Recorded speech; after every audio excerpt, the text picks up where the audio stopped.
여러분 안녕하십니까? 문재인 정권 시절 발생한 서해 공무원 피살 사건에 대한 감사원의 감사 결과가 얼마 전 발표됐습니다. 우리가 예상했던 대로 문재인 정권에서 해당 공무원을 월북으로 조작한 사실이 감사 결과 드러났습니다. 이번 사건과 관련해 황교안 전 국무총리는 월북몰이의 정점에 문재인 전 대통령이 있었다면서 문재인을 정면으로 겨냥했습니다. 그러면서 윗선의 지시를 철저히 검찰이 수사해야 한다면서 검찰에 대해 문재인에 대한 수사를 촉구했습니다. 황교안 전 총리는 이번 감사원 결과 발표 후 내놓은 입장문에서 서해 공무원 피살 사건에 대해 감사원이 감사 결과를 발표했다. 문재인 정부가 짜맞추기식으로 월북으로 조작해 증거들을 왜곡 은폐했다는 내용이라고 밝혔습니다. 이어서 감사원은 서훈 전 청와대 국가안보실장, 박지원 전 국가정보원장, 서욱 전 국방부 장관, 이인영 전 통일부 장관 등에 대해 직무유기, 직권남용, 허위공문서 작성 등 혐의로 검찰에 수사를 의뢰했다면서 이제 수사를 통한 사실 확인과 법적 처리만 남았다고 강조했습니다. 황교안 총리는 이어서 이 모든 월북몰이의 정점에 문재인 전 대통령이 있었다. 월북 조작을 문재인 정권의 청와대에서 사실상 주도했다. 자진 월북으로 은폐 왜곡을 지시했다고 말했습니다. 황 총리는 또 국방부와 국정원은 새벽에 내부 첩보 106건을 삭제했다. 정부가 발표한 이 시의 월북 근거들은 모두 거짓이었다. 월북과 배치되는 증거를 보고받은 해경청장은 안 본 걸로 하겠다고 말했다는 것이라고 탄식했습니다.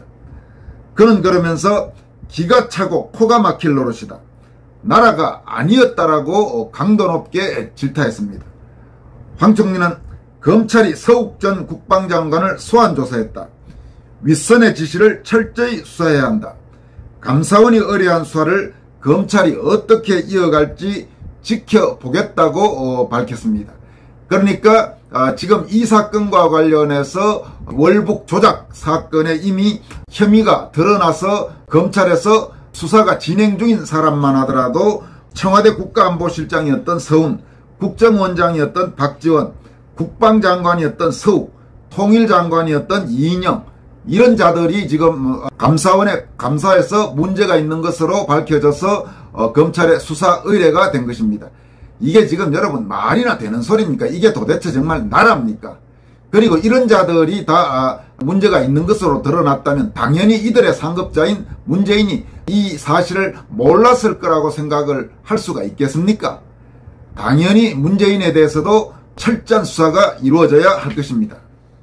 황교안 전 총리는 또 최근 한미일 합동군사훈련을 극단적인 친일 행위 운운했던 더불어민주당 이재명 대표에 대해서도 날카롭게 비판했습니다.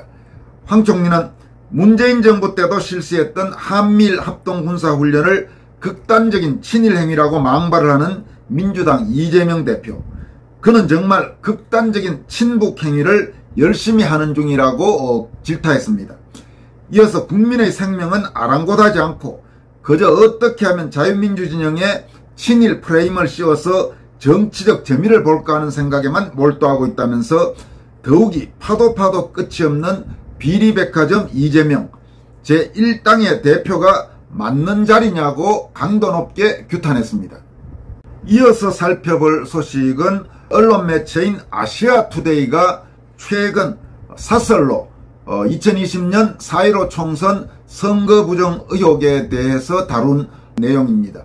아시아투데이는 물론 메이저 언론 매체는 아닌 소위 마이너 매체라고 할 수 있습니다만은 그래도 제도권 언론 매체에서 4.15 총선 선거 부정 의혹에 대해서 사설로 정면으로 다뤘다는 점은 주목할 만합니다.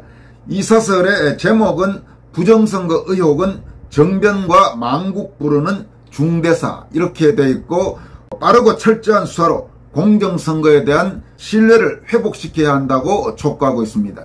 그럼 아시아투데이의 최근 4.15 총선 선거 부정 의혹 관련 사설 내용을 함께 살펴보도록 하겠습니다. 2020년에 치러진 4.15 총선에서의 선거 부정 의혹은 분명히 문재인 정부 5년의 실정과 논란들 가운데 하나다.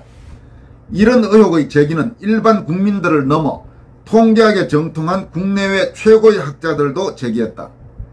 통계학회 회장과 한림원 원장을 지낸 박성현 서울대 통계학과 명예교수는 인위적 개입이 있었을 가능성을 배제할 수 없다면서 그런 추론의 근거로 17개 선거구 사전투표 득표율이 63대 36이 나올 확률은 거의 희박하다. 서울은 강남, 강북 등 지역 특성이 있고 후보 경쟁력이 달라 지지도가 다양하게 나오는 것이 정상이다. 이번에는 서울 선거구 49곳에서 모두 민주당의 사전투표 득표율이 당일 득표보다 평균 12%포인트 높았다고 했다. 부정선거 의혹은 여전히 풀리지 않은 채 현재 진행형이다. 이 문제를 치열하게 제기하고 있는 황교안 전 총리와 민경욱 전 의원에 대해 선거관리위원회가 허위사실을 유포했다면서 검찰에 고발했다. 사건을 넘겨받은 영등포 경찰서가 지난달 23일 무혐의 처분을 하자 선관위가 이의 신청을 해서 이 문제는 검찰로 이관됐다. 이제 검찰이 결론을 내릴 차례가 됐다. 참고로 여기에서 보충 설명이 필요할 것 같습니다. 아시아투데이 사설은 선관위가 황교안 전 총리와 민경욱 전 의원을 선거법 위반으로 고발한 사건과 관련해서 경찰에서 무혐의 처분해서 검찰에 넘어가 있다. 지금 이렇게 되어 있는데 현재 이보다 더 진행됐습니다. 경찰에 이어 검찰에서도 황교안, 민경욱 두 사람에 대해서 무혐의 처분, 불기소 처분을 이미 내렸습니다. 그러니까 사실상 선관위의 고발은 선관위의 패배로 끝났다고 봐야 되는데 경찰에 이어 검찰에서 다시 무혐의 처분을 내리자 중앙선관위원장 명의로 서울고등법원에 소위 재정신청이라는 것을 다시 했습니다. 선관위가. 그래서 현재 고등법원으로 넘어가 있는 상태인데 이와 관련해서 상당수 시민들 사이에서는 이게 말이 되는 소리냐. 대법관이기도 한 중앙선관위원장이 본인의 문제가 걸려있는 부분을 경찰과 검찰 수사에서 모두 무혐의 처분이 나왔는데 어떻게 보면 대법관의 바로 아래에 있다고 할 수 있는 고등법원에서 다시 이 문제를 보라고 재정신청을 하는 것은 있을 수 없는 일이다. 이런 지금 비판과 반발도 적지 않은 상황입니다. 어쨌든 중앙선관위원장이 다시 제기한 재정신청이 현재 서울고법으로 넘어가 있고 서울고법의 그 재정신청에 대한 판단은 아직 나오지 않은 상황입니다. 그러니까 아시아투데이가 아마 이번에 사설을 쓰면서 그런 부분의 진행 상황까지는 면밀하게 점검하지 못한 걸로 그렇게 추정이 됩니다. 시청자 여러분, 구독자 여러분들이 상황을 정확하게 파악할 수 있도록 진행 상황을 제가 추가로 설명드렸습니다. 사설을 이어가도록 하겠습니다. 부정선거 의혹은 정변과 망국까지 부르는 중대사가 아닐 수 없다.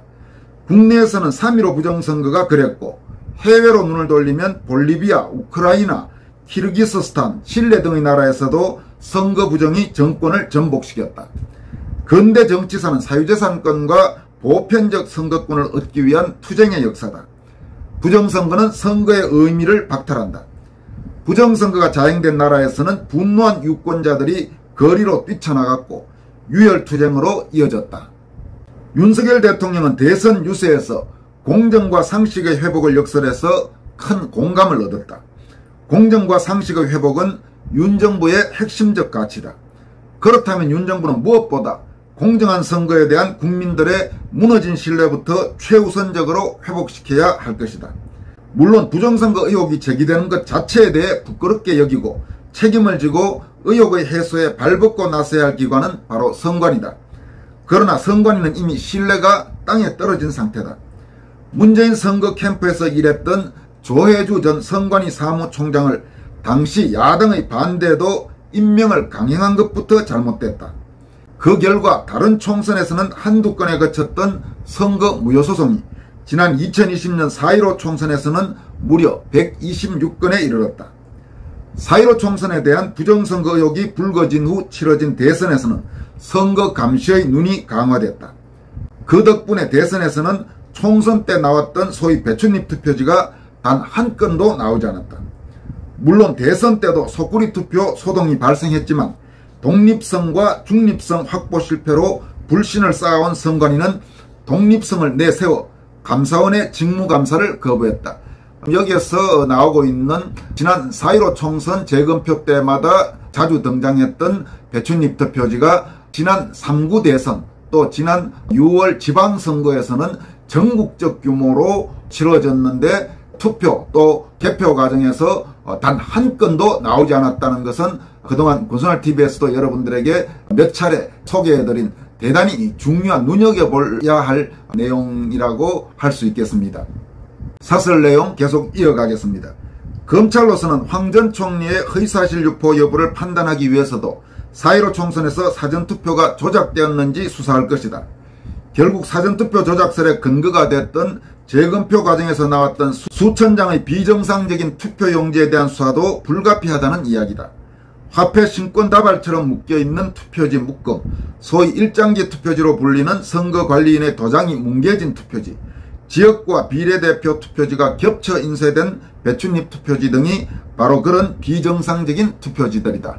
여기서 다시 추가로 말씀드리면 선관위가 황교안 전 총리와 민경욱 전 의원을 고발한 선거법 위반 사건과 관련해서 경찰과 검찰에서 모두 두 사람에 대한 무혐의 처분을 했지만 본격적으로 4.15 총선 선거 부정 의혹에 대한 수사를 하지는 않은 상태입니다. 그러니까 그 수사까지 가지도 않았지만은 혐의는 없다 이렇게 판단한 걸로 보입니다. 뚜렷하게 지금 무혐의 처분한 내용이 구체적으로 공개는 되지 않고 있습니다. 참고하시기 바랍니다. 이어가도록 하겠습니다. 공직자선거법 제225조는 선거무효소송은 다른 쟁송에 우선하여 180일 6개월 이내에 처리하도록 되어 있다. 부정선거로 당선된 이에 공직의 담당을 최소화하려는 취지에서다. 대법원은 이 판결 시한의 법을 지키지 않았다. 126건의 소송 가운데 가장 빠른 민전 의원의 경우에도 대법원은 27개월이나 끌어 법의 취지를 무색해 했다. 그런데도 대법원은 오히려 민전 의원 사건에서 이 사건 소제기일로부터 변론 종결일까지 약 2년 이상 재판이 진행되었음에도 부정선거를 실행한 주체가 존재하였다는 점에 관하여 증명을 하지 못하였다고 판결했다. 부정선거를 의심할 만한 정황, 통계학적 의혹과 구체적 물정, 비정상적 투표지의 제시를 넘어 수사권이 없는 원고가 할 수 있는 것은 사실상 없다. 범인을 특정하거나 부정선거 여부에 대한 전모를 확실하게 밝혀내는 것은 이제 수사 권한을 가진 검찰의 몫이다. 그렇게 해서 무엇보다 선거 공정성에 대한 신뢰를 회복시켜주기 바란다. 지금까지 소개해드린 내용은 아시아투데이의 최근 사설 부정선거 의혹은 정변과 망국 부르는 중대사 이런 제목의 사설이었습니다. 어쨌든 4.15 총선 선거 부정 의혹에 대한 많은 국민들의 불신은 아직도 해소되지 않고 있습니다. 대법원에서 일부 지금 판결이 나오고는 있습니다만은 그 판결에 대한 불신도 상당히 강한 그런 상황입니다. 검찰 혹은 특검을 통해서 4.15 총선 선거 부정 의혹의 진실에 대한 철저한 수사를 하는 것이 이 문제를 해결할 수 있는 결정적인 해법이 될 것이라고 생각합니다. 여기까지 하겠습니다. 고맙습니다.